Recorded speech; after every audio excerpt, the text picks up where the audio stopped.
La misión de observación electoral de la Unión Europea acaba de entregar su informe final y recomendaciones sobre las últimas elecciones en el Ecuador. La primera vez que lo hicieron, ante el plebiscito del sí o no, formularon varias recomendaciones que fueron ignoradas por el gobierno y por el Consejo Nacional Electoral.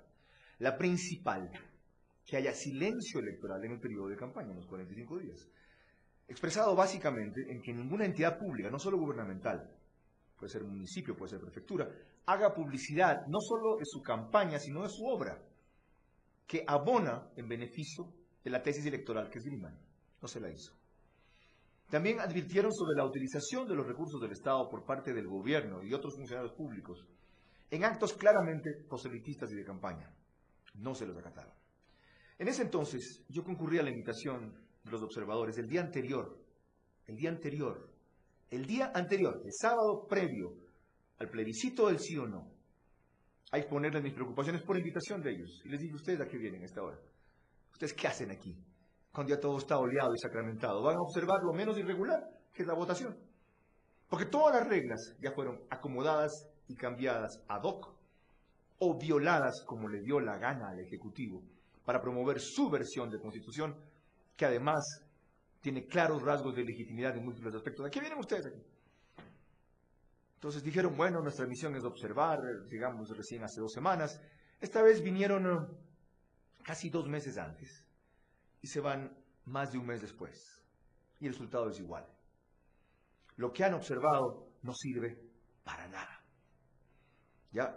Y lo hacen en un lenguaje que yo considero eufemístico. Y cuando reclamé por eso, me dijo con razón José Ribeiro e Sousa, nosotros no utilizamos un lenguaje de policía, de juez o de maestro. ¿Ya? No somos parte de los procesos políticos que observamos. ¿Está bien? Tiene razón, le dije a José. Ustedes utilizan lenguaje diplomático. Pero aún dentro de ese lenguaje diplomático, quizá con mucho cuidado porque Correa dijo que no iba a invitar más a observadores de la Unión Europea porque le costaban al Ecuador y venían a dar clases de lo que no hacen bien. ¡Qué ignorancia! Los propios países europeos pagan a sus observadores. Y si en algún país o en algún continente hay elecciones relativamente transparentes, frecuentes y claras, es en Europa, con sus excepciones. Pero dentro de ese lenguaje, ¿qué dice esta misión de observadores? Hubo problemas respecto a garantizar la equidad entre los distintos actores políticos, tanto a nivel nacional como en algunos casos a nivel provincial y local. Si hubo problemas en garantizar la equidad, es decir, no se garantizó, o eso fue irregular, no existió una condición clave en una elección, igualdad de oportunidades. Lo dicen con ese idioma. Luego, el sistema globalmente, es decir, no culpan solo a la ley, no lo culpan solo al CNE, solo al gobierno, solo a los medios de comunicación, el sistema, todos. El sistema globalmente no fue capaz de controlar el uso de recursos del Estado en campaña, tal como lo requiere la Constitución del 2008. Entonces violamos la Constitución del 2008. Y si esta fue una elección violatoria del control de los recursos de campaña que existía, regulada por la Constitución del 2008, es una elección nula, ilegal o por lo menos ilegítima o anticonstitucional. Añade más adelante, la tabulación y publicación de los resultados por el CNE fue llevada a cabo de acuerdo a disposiciones legales, pero no cumplió con los plazos establecidos. Es decir, el CNE incumplió los plazos que tenía para divulgar sus resultados. Y añade lo más importante, además el CNE, es decir, el Consejo Nacional Electoral, no fue capaz de explicar de manera clara y eficaz los resultados de la tabulación al público en general, lo que generó críticas de los candidatos cuando estos requirieron los resultados. Es decir, que fue incapaz. ¿Ya? Cuando dice que no fue capaz, es un lenguaje diplomático, que fue incapaz. Debo destacar que el informe reconoce también algunos avances a los que no me voy a referir, porque son obvios y porque era lo mínimo que se podía exigir esta autoridad.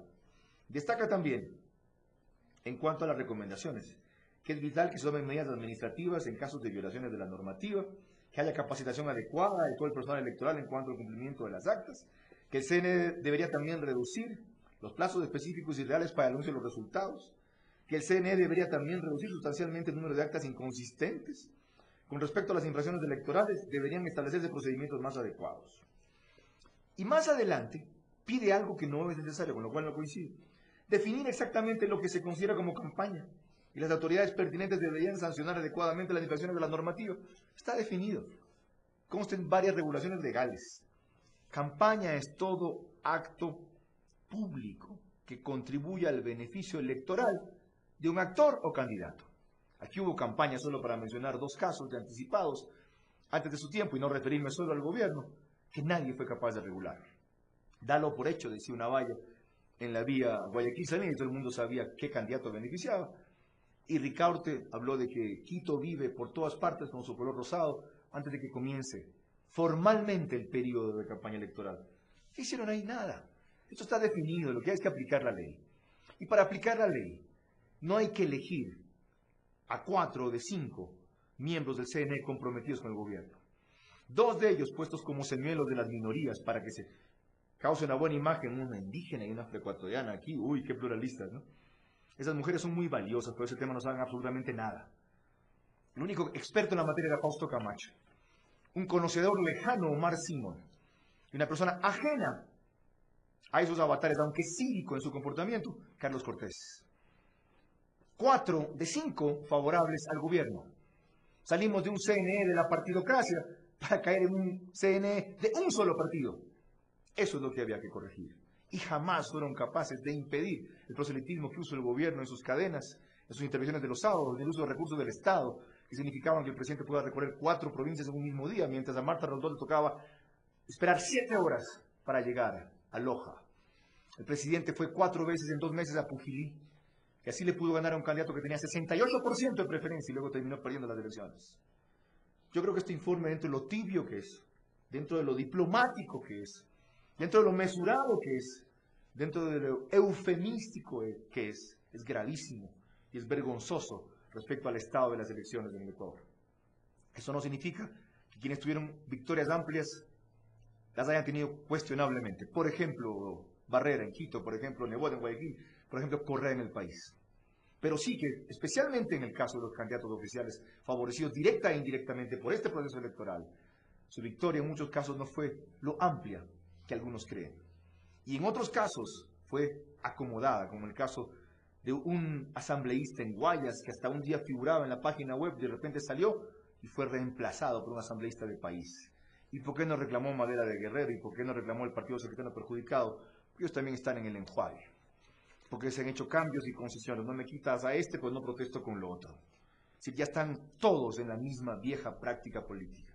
Por eso se impone una renovación política, no solo generacional, en este país, porque hay mucha gente vieja muy joven y mucha gente joven prematuramente envejecida, sino una renovación de ideas y enfoques que, siendo alternativa, sea la mejor oposición a este gobierno, que siendo alternativa sea la mejor oposición a este gobierno. Y aún así, a pesar de todos, gracias, señores observadores de la Unión Europea.